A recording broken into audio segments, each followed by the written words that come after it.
इस प्रकार यह सारा भौतिक ब्रह्मांड अनंत आध्यात्मिक आकाश में एक छोटे से महत्वहीन बादल के टुकड़े जैसा है। तो कल लास्ट क्लास में हम डिस्कस कर रहे थे कि हम देखते हैं कोई छोटा सा एक बादल का अंश है, उसने अगर आकाश को ढक लिया है तो हमें प्रतीति होती है, मतलब ऐसी प्रतीति होती है कि उसने आकाश को ढक लिया है, पर वास्तव में तो ऐसा नहीं है। जब हम ऊपर देखते हैं तो वो आकाश का एक अंश है जो हमें ढका हुआ दिख रहा है बादलों से। बट वास्तव में ऐसा नहीं है। जब हम जूम आउट करके अगर देखा जाए पूरे आकाश को, तब जाके मालूम चलेगा कि ये तो बिल्कुल एक आकाश का नगण्य अंश था जो ढका हुआ था। तो आप सोचिए ना, इतने बड़े आकाश में एक जो ये बादल का थोड़ा सा जो अंश है जिसने आकाश को ढका, उसकी क्या ही वैल्यू है? क्या कोई वैल्यू है? उसी प्रकार यहाँ पर कंपेयर किया जा रहा है कि ये जो जितना भी भौतिक ब्रह्मांड है, अनंत आध्यात्मिक आकाश में एक छोटे से महत्वहीन बादल के टुकड़े जैसा है। कोई वैल्यू नहीं है। वैल्यू इन सेंस कि कोई इनफाइनाइट चीज है, उसके आगे कोई भी एक थोड़ा सा जो पार्ट है, उसकी वास्तव में है ही क्या वैल्यू? कुछ भी तो नहीं। तो वो चीज यहाँ पर बताई जा रही है। ठीक है, बाकी तो हमने डिस्कस किया ही था, ट्रांसफॉर्मेशंस वगैरह बताए थे। Now let's continue from where we left in our previous class. वैदिक साहित्य में इस भौतिक आकाश और आध्यात्मिक आकाश के विषय में बहुत सारी जानकारी है। अच्छा, इससे पहले हम आगे बढ़े, बैकग्राउंड का कुछ नॉइस आ रहा है आपको, और इज इट फाइन?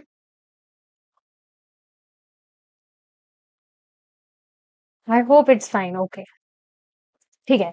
तो बताया जा रहा है कि वैदिक जो शास्त्र है उसमें भौतिक और आध्यात्मिक आकाश के विषय में बहुत सारी जानकारी है। श्रीमद् भागवतम के दूसरे स्कंद में आध्यात्मिक आकाश और उसके निवासियों का वर्णन है। इसमें तो यह जानकारी भी दी गई है कि आध्यात्मिक व्योम में दिव्य विमान होते हैं और मुक्त जीव इन दिव्य विमानों में बिजली की तरह यात्रा करते हैं। आपने, मुझे याद आ रहा है, कभी आपने कार्टून तो देखे ही होंगे बचपन में, कोई भी ऐसा नहीं कार्टून ना देखा हो। तो एग्जैक्टली मुझे कार्टून शो का नाम तो याद नहीं है क्या है, पर आपने देखा होगा उसमें इस तरह से दिखाते थे कि जैसे कुछ कारपेट सा है, उसमें व्यक्ति बैठकर ऊपर आसमान में उड़ रहा है। देखा है आपने?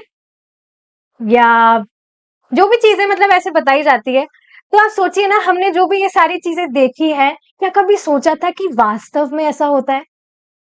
पर ऐसा वास्तव में होता है। मैं हमेशा से सोचती थी कि जादू जादू सब करते हैं, मैजिकल, क्या सच में मैजिक होता है? And we are experiencing it in Krishna consciousness. जादू ही तो बन गई है पूरी जो लाइफ है। इतने सारे अमेजिंग ट्रांसफॉर्मेशन एक्सपीरियंस कर रहे हैं। तो उसी तरह से आप देखेंगे, इस तरह से कारपेट पर वो व्यक्ति बैठ के उड़ता है, जो भी कार्टून्स वगैरह में दिखाया जाता है, ये वास्तविकता है। जैसे कि यहाँ पर बताया जा रहा है, आध्यात्मिक जगत में इस तरह से आप सोचिए ना, व्यक्ति बस उनका अपना अपना सेपरेट विमान है इस तरह से, and they are just like. और देखिए, हम सिर्फ डिस्कस कर रहे हैं इन चीजों पर। ऐसा नहीं कि भक्ति हम इस वजह से कर रहे हैं ताकि हम आकाश में उड़ सके, या जो भी बाकी सारी चीजें हैं, ये तो एक साइड पॉइंट्स है। भक्ति का पर्पस तो यही है, भगवान कृष्ण के चरणों में रति। लेकिन ये साइड चीजें हैं जिस पर हम डिस्कशन कर रहे हैं कि इस तरह से भी होता है। सबका खुद का पर्सनल विमान होता है, उसमें इस तरह से व्यक्ति ट्रैवल करता है, कोई झंझट नहीं है। बहुत ही अमेजिंग चीज है। प्रभुपाद जी कहते हैं that these are the windows spiritual world. जब इस तरह से भी व्यक्ति इतनी एस्टोनिशिंग चीजें सुनता है इनके विषय में, तब भी उसकी इच्छा जागृत होती है कि हाँ, ये भौतिक जगत में तो ऐसा मुझे कुछ भी नहीं मिल रहा है, सब कुछ लिमिटेड है। सिर्फ कार्टून्स को देखकर ही संतुष्टि, कार्टून्स या मूवीज को देखकर ही संतुष्टि हमें माननी पड़ती है कि हाँ, हम संतुष्ट है। पर वास्तविकता में तो ऐसा नहीं कर पा रहे। तो कम से कम ऐसे विषयों के विषय में सुनकर भी जो वास्तविकता है, सिर्फ स्टोरी मात्र नहीं है, व्यक्ति की इच्छा हो सकती है शाश्वत धाम जाने की। उसके लिए भजन करेगा, वो बाद में समझ आ जाएगा कि ये तो साइड की चीज है, मेन चीज है भगवान कृष्ण का प्रेम प्राप्त करना। प्रभु जी बता रहे थे कि कुछ डिस्कशन हो रहा था स्पिरिचुअल वर्ल्ड से रिलेटेड ही। तो प्रभु जी की सिस्टर है, तो उन्होंने ऐसा कुछ कहा था, एक बार अगर वहां चले गए तो फिर बस आनंद ही आनंद है, एक बार बस वहां पहुंच गए तो ये चीज है, अगर ऐसे भी व्यक्ति सुन रहा है तब भी उसकी कुछ इच्छा होती है कि हाँ, भगवान के धाम की प्राप्ति हो। जो भी चीज हम यहाँ देखते हैं वह वास्तविक रूप में वहां भी पाई जा सकती है। इस भौतिक आकाश में हर चीज आध्यात्मिक आकाश में पाई जाने वाली चीज की विकृत परछाई या नकल है। तो आप देखिए ना, जैसे ये जो इन लोगों को भी आइडियाज आते हैं किस तरह से, कार्टून की जो भी हम डिस्कशन कर रहे थे, कारपेट में बैठकर वो इस तरह से उड़ रहा है, तो ऐसा जरूरी नहीं है कि उन्होंने शास्त्र में से पढ़ा हो कि हाँ भाई आध्यात्मिक धाम में भी ऐसा कुछ होता है। दे आर जस्ट कहीं ना कहीं से कुछ कॉपी करके ऐसा कुछ कंटेंट उन्होंने क्रिएट किया है, पर ये वास्तविकता है। प्रभुपाद जी यहाँ बता रहे, भौतिक जगत में जो कुछ भी आप देखते हैं वो आध्यात्मिक जगत की एक परछाई मात्र है, नकल मात्र है बस, और उसमें लेकिन कुछ वास्तविकता नहीं है। जैसे सिनेमा में हम केवल वास्तविक चीज की परछाई या छवि देखते हैं। अब ऐसा तो कोई नहीं कह सकता कि कभी सिनेमा नहीं गए हैं मूवी देखने के लिए, सभी गए होंगे, भक्ति में आने से पहले की बात हो रही है, अब तो कोई नहीं जाते, मुझे पता है। तो वहां पर भी आप देखते हैं, कई बार प्रभु जी इस बात को समझाते हैं कि जो भी व्यक्ति इस तरह से मूवी देखता है सिनेमा में, तो वहां पर जो भी वो हीरो कुछ भी कर रहा होता है, तो कोई जो व्यक्ति है वो खुद की पहचान उससे करता है कि वो वह हीरो है, या वो जो हीरोइन है, वो जो भी कोई भी माताजी वगैरह होगी, तो वो खुद की पहचान करती है। सच में मूवीज में लोग इतना एनग्रॉस्ड हो जाते हैं, मैंने खुद ने देखा है, कुछ भी सीन होता है तो रोने लगते हैं लोग। पहले का तो मुझे याद नहीं है, पर अब जब इस तरह की मैं चीजें देखती हूँ, जैसे कोई मूवी देखकर इमोशनल हो रहा है, तो मुझे हंसी आती है कि क्या झूठी चीजों को देखकर इमोशनल हो रहे हैं। रोना ही है तो कृष्ण के लिए रोइए ना। कि हम भगवान की भक्ति करें, भगवान हमें जल्दी से मिल जाए। ये क्या झूठी चीजों को देखकर इमोशनल होना है, या कुछ भी जो भी इमोशन फील कर रहा है व्यक्ति, झूठी चीजों को देखकर ही तो कर रहा है। अभी उस मूवी में जैसे कुछ भी सीन हो, जैसे कोई लड़की ही है, अगर उसका ही कुछ गलत हो गया, वो मर गई हो, कुछ भी हो गया हो, लेकिन वो है तो सब झूठ, वास्तविकता में पता चलेगा किसी होटल में बैठकर वो खाना खा रही है आराम से। तो ये सब कुछ झूठी तो है। और इस पर देखिए अभी हम विचार कर पा रहे हैं, मतलब भक्ति में आने के बाद। नहीं तो वास्तविकता में व्यक्ति सारी चीजें देखकर खुद से अपनी पहचान करने लगता है उसकी। तो सिनेमा में भी आप देखते हैं, जो भी वो वीडियो वगैरह है, तो वो सिर्फ एक परछाई मात्र ही तो है। वीडियो भी वो कुछ नहीं है, वो जो पर्दा है उसमें कुछ वो कलर्स हैं बस, वीडियो वगैरह भी कुछ नहीं है वो। तो हाँ, वास्तविक चीज की परछाई या छवि देखते हैं। वैसे ही श्रीमद् भागवतम में कहा गया है कि यह भौतिक जगत द्रव्यों का संयोग मात्र है, जो वास्तविकता के आधार पर उसी तरह बनाया गया है जिस प्रकार दुकान की खिड़की में लड़की की मूर्ति वास्तविक लड़की की तरह ही बनाई जाती है। डमीज वगैरह देखी होगी आपने। हर समझदार व्यक्ति जानता है कि मूर्ति एक नकल मात्र है, वास्तविक वो कोई लड़की नहीं है। कितना ब्रिलियंट एग्जाम्पल है अगर देखा जाए तो। कई बार इल्यूजन हो सकता है कि कोई लड़की खड़ी है, पर वो वास्तव में तो एक नकल मात्र है, मूर्ति है, वो तो डमी है। तो समझदार व्यक्ति जानता है कि मूर्ति एक नकल मात्र है, वास्तविकता उसमें कुछ भी नहीं है। श्रीधर स्वामी कहते हैं कि चूंकि आध्यात्मिक जगत सत्य है, इसलिए यह भौतिक संसार जो उसकी नकल है वास्तविक लगता है। जैसा कि अभी वो डमी वाला एग्जांपल हमने लिया, लड़की वो है नहीं, पर ऐसा लग रहा है कि वो वास्तव में एक लड़की है। उसको एकदम अच्छे से इस तरह से सजा रखा है और कुछ भी। पता नहीं आपने कभी ऐसा देखा है, नहीं मैंने, बहुत पहले की बात है जो मुझे याद आ रही है, एक वीडियो देखा था, उसमें एक कोई बुढ़ी सी माता जी थी, बिल्कुल बुढ़ी, बिल्कुल वृद्ध, नॉट बुढ़ी, बिल्कुल वृद्ध थी। तो उसमें उन माता जी का इस तरह से मेकअप किया कि वो बिल्कुल यंग लग रही थी। इस तरह से कुछ मेकअप किया था उनका। तो वास्तविकता में क्या है, वो एक वृद्ध माता जी हैं, पर अगर वो इस तरह से यंग दिख रही है तो वास्तविकता तो उसमें कुछ भी नहीं है। तो इसी तरह से सिर्फ नकल मात्र है कि एक यंग माता जी की तरह वो लगे, पर उसमें वास्तविकता कुछ भी नहीं है। उसी तरह से आध्यात्मिक जगह सत्य है, इसलिए भौतिक संसार जो उसकी नकल है, कॉपी, वास्तविक लगता है। आप सोचिए ना, हम कोई खाने का आइटम है, वो भी हम कुछ रिफाइंड नहीं खाना चाहते, रिफाइंड ऑयल भी हम यूज नहीं करना चाहते हैं, जो एक प्योर ऑयल की सिर्फ कॉपी मात्र है, उसको रिफाइन करके उसको बनाया जाता है। या कुछ भी आप देख लीजिए, किसी भी चीज की हम कॉपी तो नहीं ही चाहते, रियल आइटम ही हम चाहते हैं।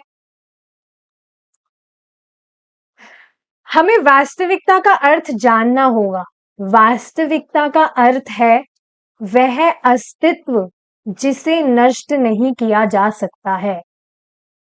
वास्तविकता का अर्थ है शाश्वत।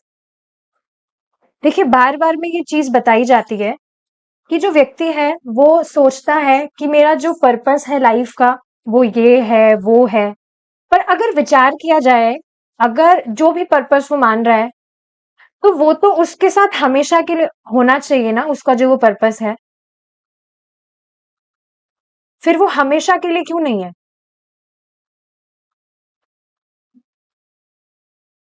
तो वास्तविकता वही है। जैसे इस पर एक और मैं एग्जांपल बताना चाहूंगी, नॉर्मल सा एग्जांपल है।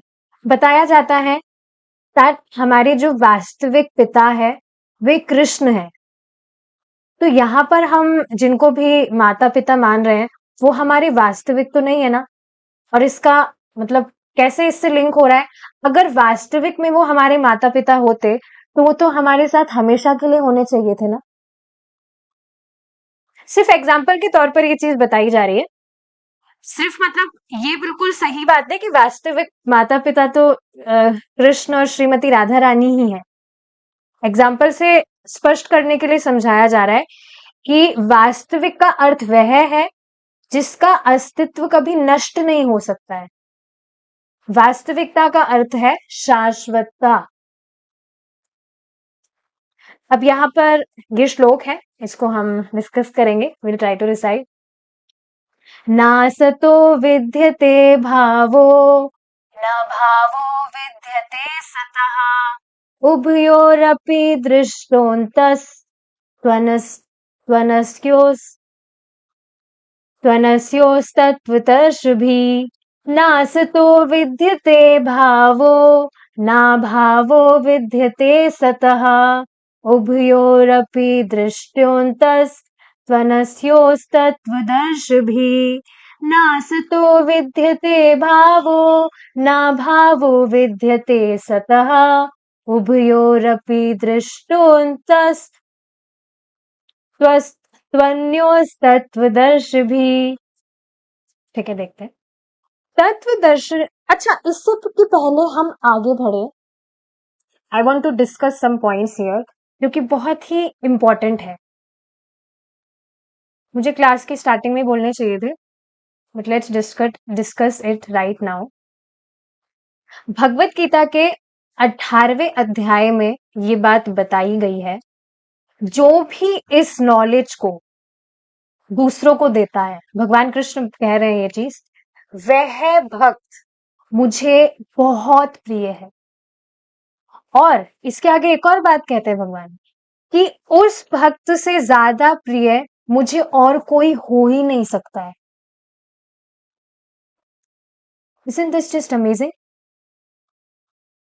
आप देखेंगे हम बहुत सी किताबें पढ़ते हैं यह सोचकर हम इससे कुछ शिक्षा प्राप्त कर रहे हैं। जो भी शिक्षा हमें इस पुस्तक से मिलेगी, एटलीस्ट अभी तो नहीं पढ़ते हैं कुछ भी भौतिकतावादी किताब, पर जब भी कोई भी हमने बुक पढ़ी हो तो उसको पढ़ते हैं हम तो हमें मतलब यही हमारी मति होती है कि इस शिक्षा से हमको कुछ लाभ प्राप्त होगा। पर आप सोचिए इसके कंपैरिजन में क्या लाभ हो सकता है जहां परम भगवान श्री कृष्ण बता रहे हैं इस हाईएस्ट सर्विस के विषय में। इससे ज्यादा बड़ा लाभ और क्या हो सकता है कि हम भगवान कृष्ण के अति प्रिय हो जाए। Just try to meditate on this. Krishna वे परम भगवान जो करोड़ों करोड़ों ब्रह्मांडों की सृष्टि कर रहे हैं बिना किसी की सहायता लिए। Is it not? हमें तो घर में सब्जी बनाने के लिए भी सहायता चाहिए होती है कि घर टमाटर लेकर आ जाओ, आलू लेकर आ जाओ, या जो भी सामग्री चाहिए होती है अगर हम खुद नहीं जाए तो। या रेसिपी के लिए भी हमें यूट्यूब की सहायता लेनी होती है। पर भगवान करोड़ों करोड़ों ब्रह्मांडों की सृष्टि कर दे रहे हैं बिना किसी की सहायता के। छोटी बात नहीं है ये कुछ भी, अगर इस पर विचार किया जाए तो।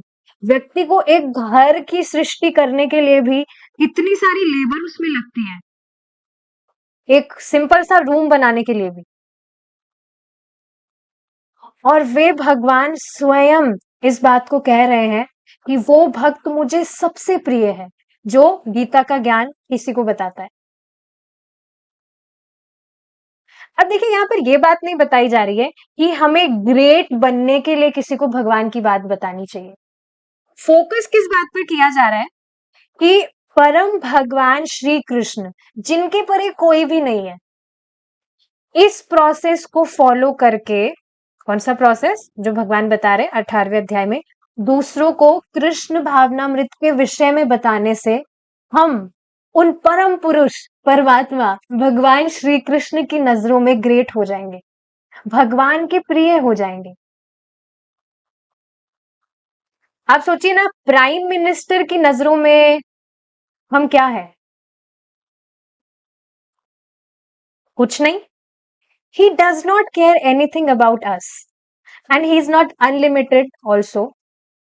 But Supreme Lord Krishna, जिनके सिर्फ प्राणायाम करने मात्र से, सांस मात्र से करोड़ों करोड़ों ब्रह्मांड की सृष्टि हो जाती है, और वे खुद इस बात को कह रहे हैं कि ये हाईएस्ट सर्विस है कि इस तरह से कोई व्यक्ति, कोई भक्त कृष्ण भावनामृत के विषय में किसी को बताए।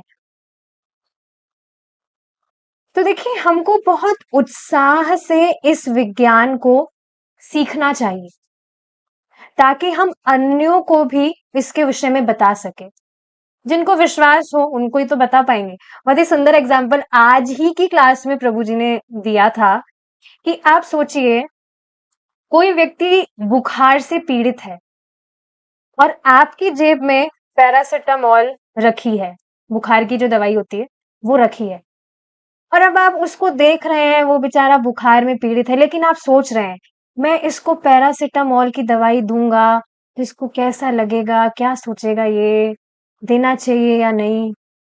तो क्या वास्तविकता में उसके साथ में ये हिंसा नहीं हुई? दिख रहा है बेचारा बुखार से पीड़ित है, तो हमारा कर्तव्य तो यही है ना कि हम उसको तुरंत बुखार की दवाई दें। Is it not? So same, कोई भी जो व्यक्ति है आप देख रहे हैं, अगर वह भगवान कृष्ण की भक्ति नहीं कर रहा है तो वह पीड़ित ही है। बहुत इंपॉर्टेंट चीज है ये। बाहर से आप किसी भी व्यक्ति को देख सकते हैं, वो हंस रहा है, बहुत कूल बन रहा है, मैं तो बहुत धन में हूं, मैं तो बहुत बढ़िया पार्टी वार्टी कर रहा हूं, बाहर से दिख सकता है, लेकिन अगर वो कृष्ण की भक्ति नहीं कर रहा है, so he is actually suffering only. चाहे फिर इस बात को वो स्वीकार भी ना कर रहा हो, नहीं कर पा रहा हो कि मैं परेशान हूं, मैं सफर कर रहा हूं, but he is actually suffering. और जो व्यक्ति भगवान कृष्ण की भक्ति कर रहा है, वो ही इस बात को वास्तविकता में जान सकता है, समझ सकता है। बहुत ही सुंदर बात रेवती माता जी ने मुझे बताई थी कि आप जिन भी भक्तों को देखते हैं जो उत्साह से प्रचार कर रहे हैं, वो क्यों कर पा रहे हैं? बिकॉज दे एक्चुअली अंडरस्टैंड कि जब हम भक्ति नहीं कर रहे थे, तो हम किस तरह से सफर कर रहे थे। और इस वजह से ऑफ कोर्स भक्ति करते करते ये बात समझ में आती है जब हम फिक्स होने लगते हैं। इस वजह से सामने वाले को जब भक्त देखता है, तब वह समझ पाता है कि वास्तव में वह भी कितनी पीड़ा में है, क्योंकि वो भगवान का भजन नहीं कर रहा है। बहुत ही स्ट्राइकिंग बात थी ये। तो फिर ज्यादा सोच विचार तो नहीं करना चाहिए। और देखिए ये बात जरूरी क्यों है, क्यों जरूरी है? क्योंकि एक और ये पॉइंट है, बहुत इंपॉर्टेंट है, ध्यान से सुनेंगे। क्योंकि सभी जीवात्माएं भगवान कृष्ण के प्रिय अंश हैं। We all are dear child of lord Krishna.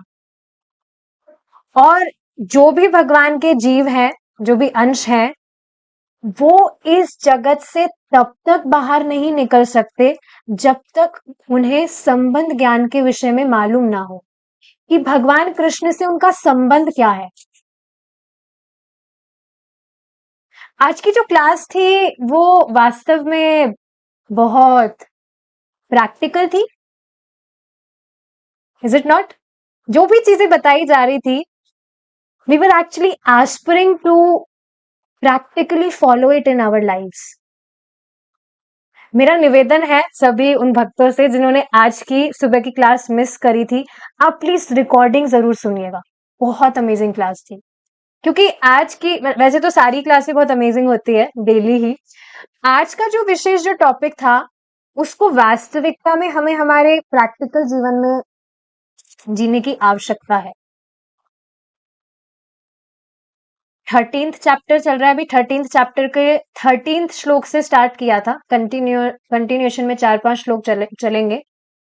तो रिकॉर्डिंग सुनिएगा। अगर आपको नहीं मिले तो आप मुझे मैसेज करिएगा, आई विल शेयर। पर सुनिएगा आज की क्लास। तो ये बात आप समझ रहे हैं। And this is just not only the highest service, but unlimited service of the unlimited. क्योंकि जो लाभ भक्त को इस विज्ञान को दूसरों को बताकर होता है, वही लाभ जो व्यक्ति उसको स्वीकार कर रहा है उसको भी होता है।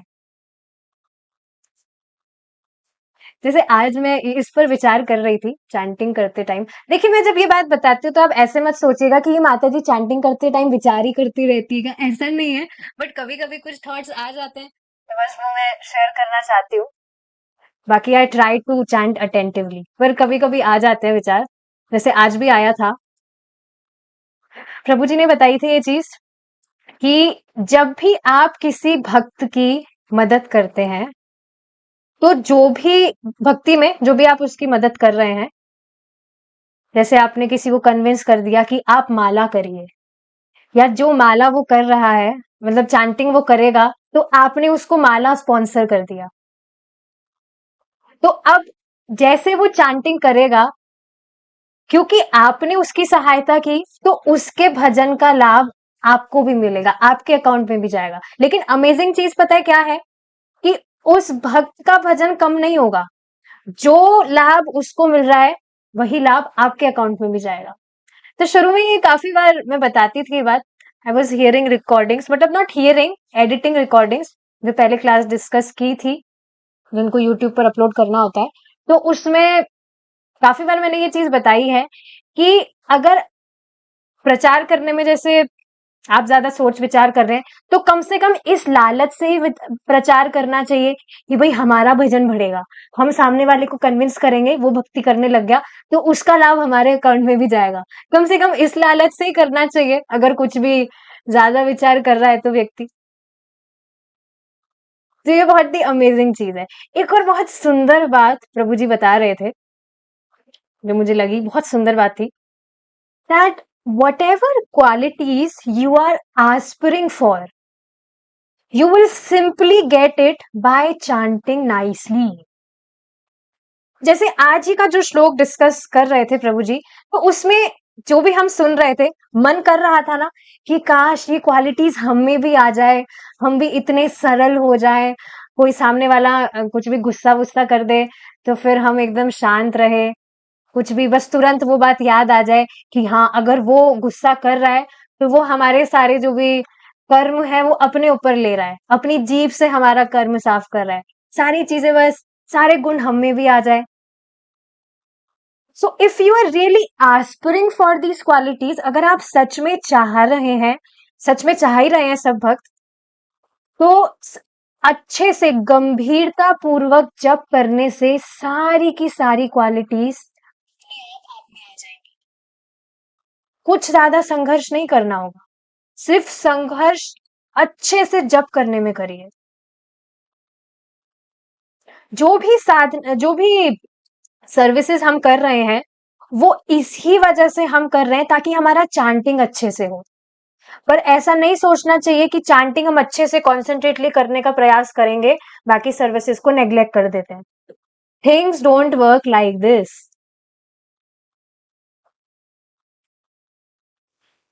तो ये इंपॉर्टेंट चीज है।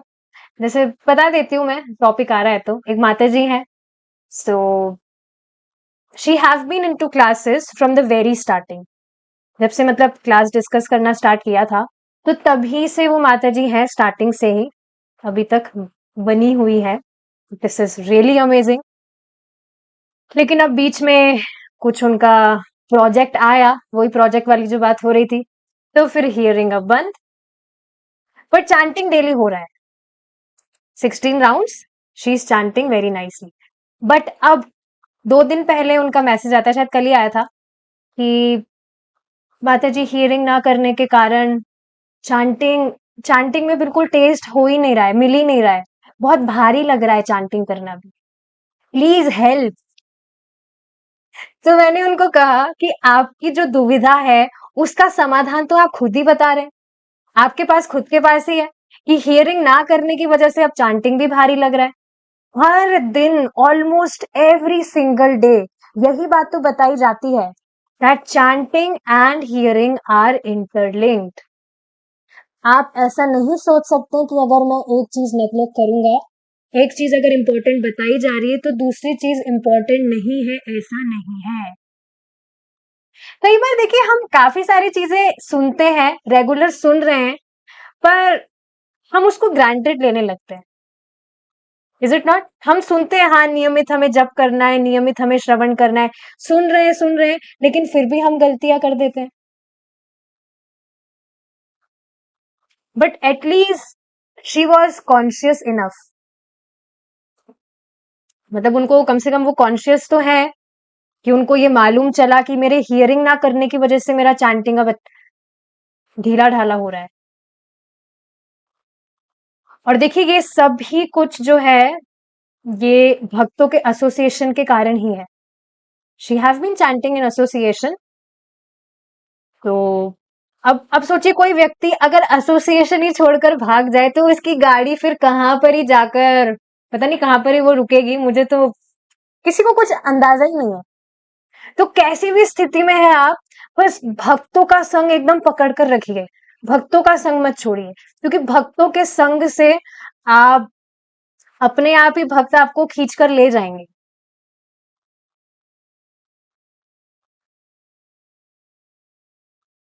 ठीक है, चलिए अब ये श्लोक हम थोड़ा डिस्कस करते हैं, बहुत सारी बातें हो गई।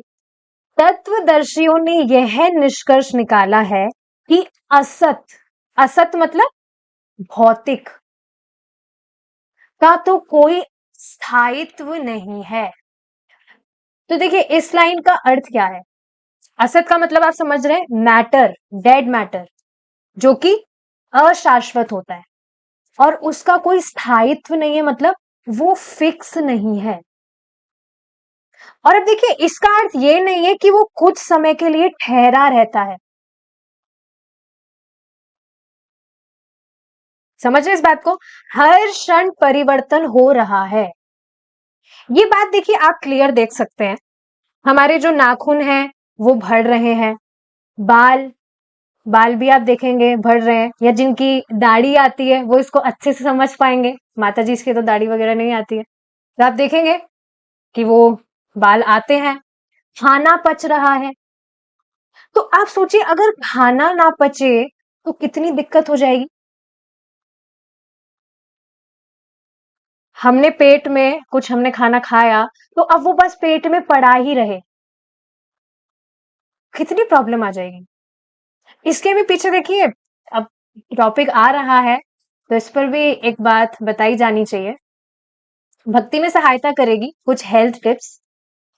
आप देखेंगे हमारी बीमारियों का कारण, एकमात्र कारण है हमारे पेट में अनडाइजेस्टेड फूड, जो खाना पचा नहीं। और कौन सा खाना नहीं पचता है?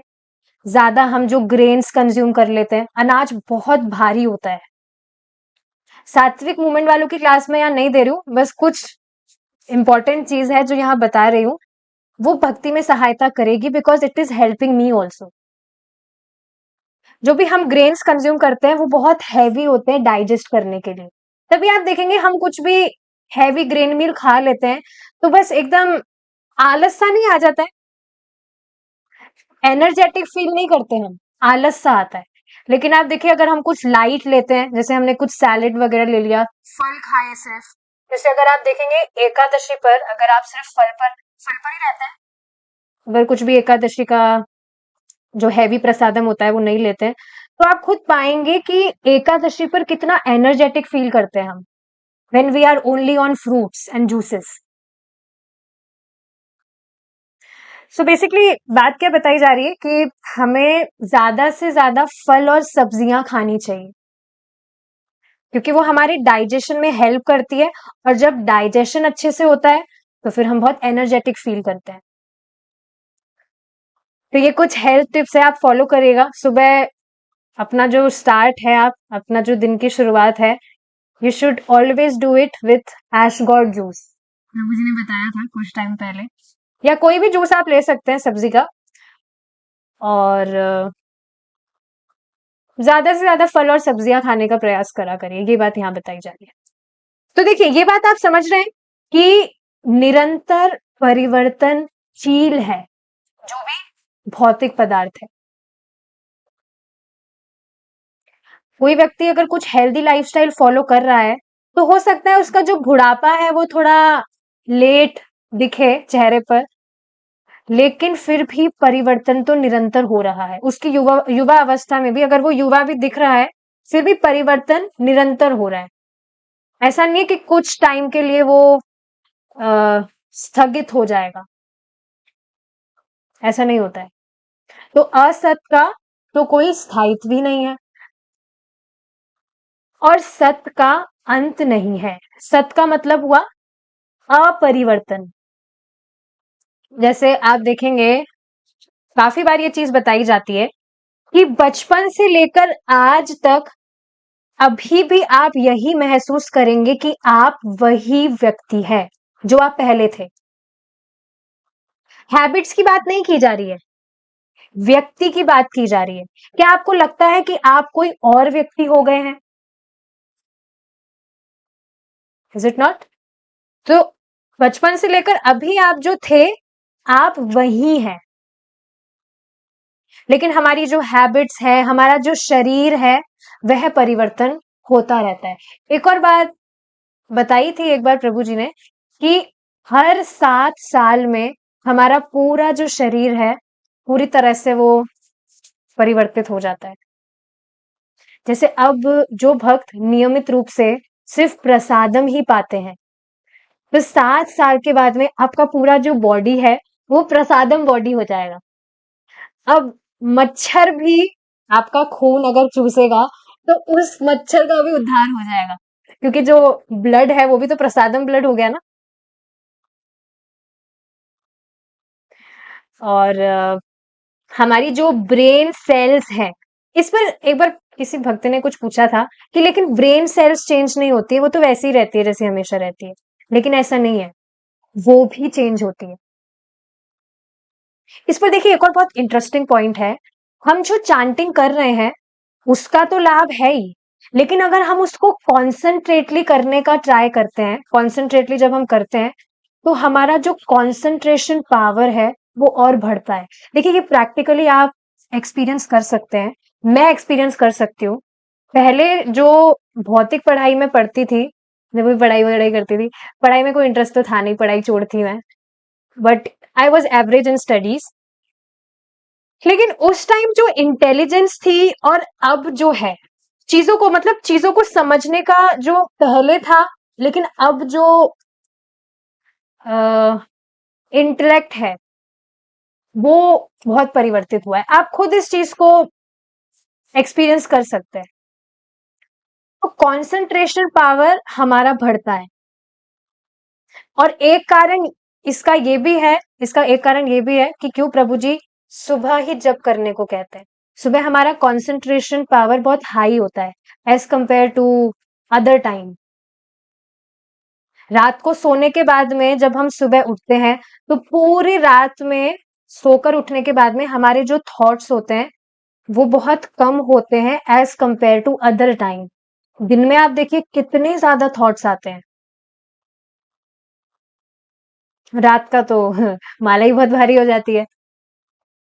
तो सुबह का हमारा जो कंसंट्रेशन पावर है वो बहुत हाई होता है, और इस वजह से आप देखेंगे सुबह जब करने के कारण पूरे दिन बाकी सारी जो सर्विसेज है वो आप अच्छे से बहुत उत्साह से कर पाते हैं। तो ये बात है। अच्छा, इस पर एक बात और आप नोटिस कर रहे हैं, अभी इस जगत में हमारे कंसंट्रेशन को डिस्टर्ब करने के लिए सारी चीजें नहीं हो रही है, कॉन्स्टेंटली डिस्ट्रैक्ट रहने की ट्रेनिंग नहीं हो रही है क्या? एकदम प्रैक्टिकल चीज है ये। और सबसे ज्यादा डिस्ट्रैक्शन है हमारा मोबाइल फोन।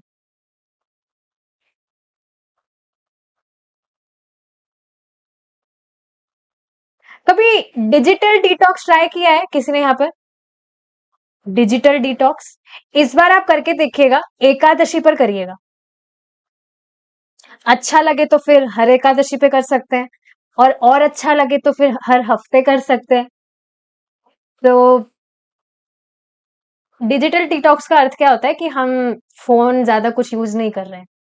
एकादशी पर इस बार ट्राई करिएगा, कथा और जप करने के अलावा, जूम ज्वाइन करने के अलावा एकादशी के दिन आप कुछ भी सोशल मीडिया यूज नहीं कर रहे हैं। No YouTube, no Instagram, no Facebook, कुछ नहीं। मुझे पता है आप सभी भक्ति से रिलेटेड ही सारी चीजें देखते हैं, पर फिर भी माइंड डिस्ट्रैक्ट कर ही जाता है ना, इतने सारे सजेशंस वगैरह कुछ आते हैं। तो आप ट्राई करके देखिएगा कि एकादशी के दिन अभी जो आने वाली है, I will send reminder, digital detox करना है एकादशी को। कुछ भी नहीं, ना कुछ व्हाट्सएप चलाना है, ना कुछ कॉल्स रिसीव करने हैं। सिर्फ उस दिन आप अपने फोन को रखिए, अपना पूरा दिन कृष्ण को और भक्तों को देना है बस, इस एकादशी को। रात को भी ये चीज आप अभी से प्रैक्टिस करना स्टार्ट कर सकते हैं। रात को क्लास स्टार्ट होने से पहले फोन को बंद करके क्लास में बैठिए। फोन से कनेक्ट करते तो अलग बात है, लैपटॉप से अगर आप ज्वाइन करते हैं तो फोन को आप बंद कर सकते हैं, नहीं तो अगर फोन से ज्वाइन कर रहे हैं तो सिर्फ आप ये डिसाइड करके बैठिए कि अभी मैं बस इससे क्लास अटेंड कर रहा हूँ या कर रही हूँ, क्लास खत्म होते ही बस फोन को बंद कर देना है, मतलब स्विच ऑफ कर देना है। और आप देखेंगे तुरंत आपका जो माइंड है वो भी ऑफ हो जाएगा, मतलब डिस्ट्रैक्ट नहीं होगा। You will be kind of discontent with the distractions of this material world. आज ट्राई करके देखिए, immediately you will fall asleep, और सुबह कैसे धाए से बस आपकी नींद खुलेगी। आपने ट्राई करके भी देखा होगा, किसी दिन आप जल्दी सो जाते हैं, डेली वैसे सब भक्त सोते हैं, लेकिन 9 बजे तक अगर आप सो जाते हैं तो सुबह आप खुद देखेंगे कि अपने आप ही कितना एनर्जेटिकली आप उठ पाएंगे। एक ये बहुत बड़ा रीजन है हमारा सुबह जल्दी ना उठने का कि हम रात को जल्दी नहीं सोते। आप सोचिए ना, शांति किसको पसंद नहीं है।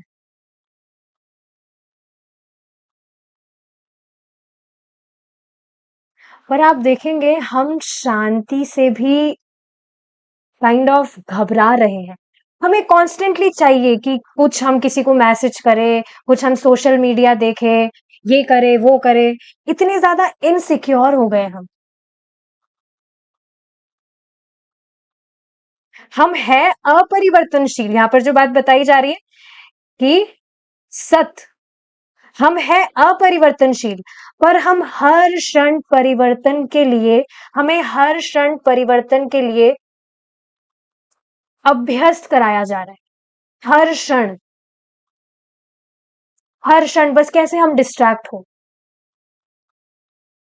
और इस विषय के बारे में सोचने का मौका भी नहीं दिया जा रहा है। Is it not? कुछ ना कुछ बस हमें करना है। शांति से बैठकर कुछ व्यक्ति सुन भी नहीं सकता है।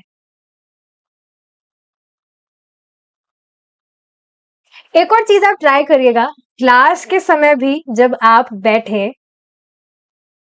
तो अगर लैपटॉप से ज्वाइन कर रहे हैं तो मोबाइल बंद करके दूसरे कमरे में रखकर क्लास आराम से ज्वाइन करिए। नहीं तो फोन से तो आप ज्वाइन कर ही रहे हैं, तो सारे नोटिफिकेशंस वगैरह ऑफ कर दीजिए उसमें। एंड सेम फॉर चैंटिंग, सब कुछ अपना फोन वगैरह सब बंद करके दूसरे कमरे में रख कर आइए। और बस उस वक्त देखिए, जो भी आप, बहुत ही सुंदर बात एक और आज प्रभु जी ने बताई थी, that try to live in present. कल भी हमने ये बात डिस्कस करी थी कि परम पूज्य कदम कानन महाराज की बात शेयर करी थी प्रभु जी ने, कि महाराज बता रहे थे कि हमारा जो ट्रांसफॉर्मेशन है, भगवान की जो शरणागति है, वो हर एक क्षण पर है, हर एक क्षण पर निर्भर है। ऐसा कुछ बताया था प्रभु जी ने। I am just paraphrasing that.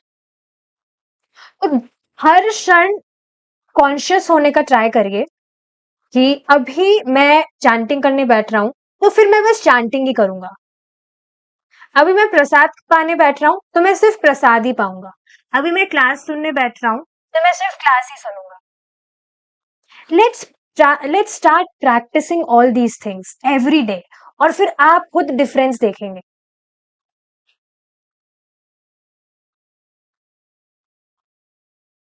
अब जो वीडियो ऑफ करके आते हैं वो तो मुझे पता नहीं, पीछे से कुछ काम ही करते हैं इसलिए वीडियो ऑफ करके रहते हैं।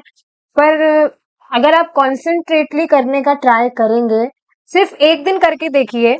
एक दिन आप, this is a task for all of you, एक दिन आप करके देखिए कि जो भी आप सर्विसेज कर रहे हैं उसमें आप दो नावों पे एक साथ सवार नहीं कर रहे हैं। एक टाइम पर आप एक ही अपनी जो सर्विस है उसको पूरा कॉन्सेंट्रेटली कर रहे हैं, and you will your self feel a difference immediately. आगे जाके पता नहीं लगेगा, इमीडिएटली आपको खुद ही एक्सपीरियंस हो जाएगा कि कितना अमेजिंग लगता है जब हम कॉन्सेंट्रेटली करते हैं। I am also trying this. 100% तो फॉलो नहीं कर पा रही हूँ अभी, बट करना चाहिए ट्राई। आप सोचिए ना, पहले पढ़ाई करते समय भी तो ऐसा ही कुछ होता था ना, पढ़ाई करते करते फोन यूज करना है। जब फोन आ गया था, जब फोन नहीं था तब तो कुछ था ही नहीं। या अभी भी जो पढ़ाई कर रहे हैं, पढ़ाई करना पड़ रहा है, करना नहीं है, करना पड़ रहा है, तो आप देखते होंगे ना, फोन चेक करना होता है बीच बीच में, कुछ भी हम कर रहे हैं। तो ये कुछ चीजें हैं जो हमें ट्राई करना चाहिए फॉलो करने का। एनी हाउ, तो अपरिवर्तनशील है कौन? आत्मा, जो इस देह को धारण की हुई है। जैसे ये जो देह है वो इस कपड़े को धारण किया हुआ है, तो उसी तरह से आत्मा पर ये देह है। जैसे हमने कल बादल वाला एग्जांपल देखा था कि आसमान पर बादल है, वैसे ही आत्मा पर ये शरीर है, शरीर पर ये कपड़ा है। और एक और चीज हमने डिस्कस करी थी कि शरीर का परिवर्तन आत्मा की वजह से हो रहा है। अगर उसमें आत्मा ना हो तो परिवर्तन नहीं होगा। और देखिए, ऐसा नहीं कि हम इन सारी चीजों को ब्लाइंडली स्वीकार कर रहे हैं। विचार किया जा ही सकता है ना कि हाँ, बाल तो बढ़ रहे हैं, नाखून भी अभी एक हफ्ते पहले काटे थे, वापस से बढ़ गए, या हेयर फॉल हो रहा है, कुछ भी कम हो रहा है या ज्यादा हो रहा है, परिवर्तन तो है ही ना, बढ़ना है या कम होना है। और ये भी विचार कर सकते हैं कि हम परिवर्तन नहीं हुए हैं, हम वही व्यक्ति हैं जो पहले थे। अब आप ये बताइए कि इस बात पर कितने लोग विचार कर रहे हैं? नहीं कर रहे हैं। आ ही नहीं सकता है बिना शास्त्र सुने ये विचार कि मैं ये शरीर नहीं हूं। आज की इंग्लिश क्लास में भी ये टॉपिक आया था, उसमें मैंने बात बताई थी ये कि पहले जब मैंने महाभारत देखी थी, कोरोना के टाइम पर ही तो हुआ था ये महाभारत रामायण। तो उसमें महाभारत में भी वो सीरियल वाला, तो उसमें जो व्यक्ति भगवान कृष्ण का रोल निभा रहे थे, तो उसमें वो यही सारी बातें कह रहे थे कि सब कुछ मुझसे ही आ रहा है, मैं ही सभी का स्रोत हूँ, ये भी मैं हूँ, वो भी मैं हूँ, इस तरह से वो कुछ बातें बता रहे थे। तो उस टाइम पर भी मुझे ये चीज समझ तो आ रही थी कि हाँ, मतलब जो भगवान कृष्ण है वो ही मेन है। पर क्योंकि एग्जैक्टली शास्त्र से नहीं सुना था, तो पता ही नहीं चल रहा था कि अच्छा ठीक है, कृष्ण अगर मेन है तो करना क्या है। ये मालूम ही नहीं था कि अगर कृष्ण मेन मतलब समझ रहे, सुप्रीम है। उस टाइम पर सुप्रीम तो मेरे दिमाग में नहीं आया था, पर हाँ, मेन है, कृष्णा इज मेन। तो अगर कोई व्यक्ति मेन है, मतलब someone who is supreme, if Krishna is supreme personality, तो ये पता ही नहीं था कि सुप्रीम पर्सनालिटी को सरेंडर भी करना होता है। बिना सुने पता चल भी कैसे चलता है, पता चल भी कैसे सकता है? बिना सुने व्यक्ति चाय भी नहीं बना सकता है। Is it not? चाय तो कोई नहीं बनाते, सब भगते हैं यहाँ पर कुछ भी सिंपल सी रेसिपी या कुछ भी सिंपल सा काम, तो सुनना बहुत ज्यादा जरूरी है। और शास्त्रों से सुनना बहुत ज्यादा जरूरी है। और शास्त्रों में भी जो परंपरा है उसमें ज्ञान लेना बहुत जरूरी है। क्योंकि बहुत सारे लोग आपको शास्त्र या गीता पढ़ते हुए नजर आएंगे, पर क्योंकि वो परंपरा में नहीं सुन रहे हैं, तो फिर वो कुछ फॉलो कहाँ ही कर रहे हैं। यद्यपि उन्होंने सारे गीता के श्लोक पढ़े हैं, उसमें उन्होंने ये भी पढ़ा है कि भगवान कह रहे हैं सब कुछ मुझसे आ रहा है, मैं ही सबका सोर्स हूँ, सभी मेरे अंश हैं। उसके बाद में भी, पढ़ने के बाद में भी वो चीज नहीं समझ पाते।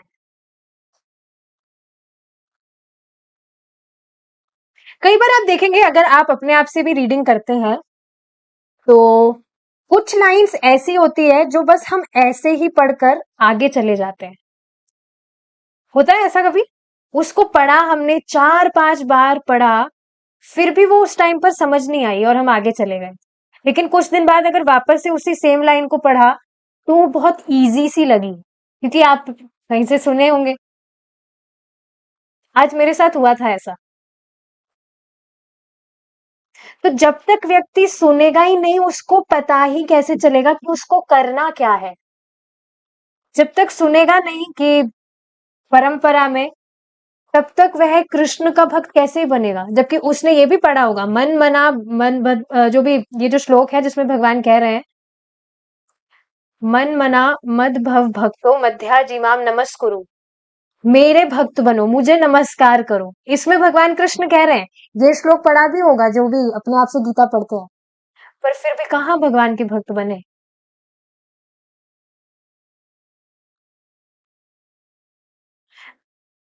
पता नहीं ऐसा है या नहीं कि, लेकिन मैंने आज तक कोई ऐसे व्यक्ति नहीं देखे जो अपने आप से ही गीता पढ़ के सारी, मतलब एज इट इज गीता को अपनी लाइफ में प्रैक्टिकली फॉलो कर रहे हैं, until and unless he has not taken association of devotees।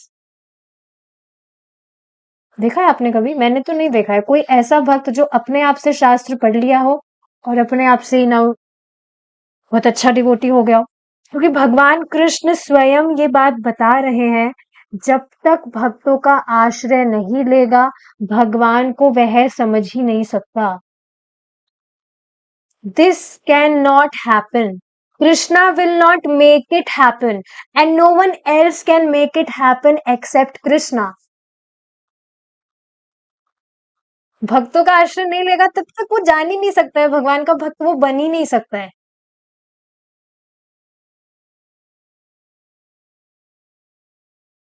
उन्होंने इन दोनों की प्रकृति के अध्ययन द्वारा यह निष्कर्ष निकाला है। भगवत गीता 2.16।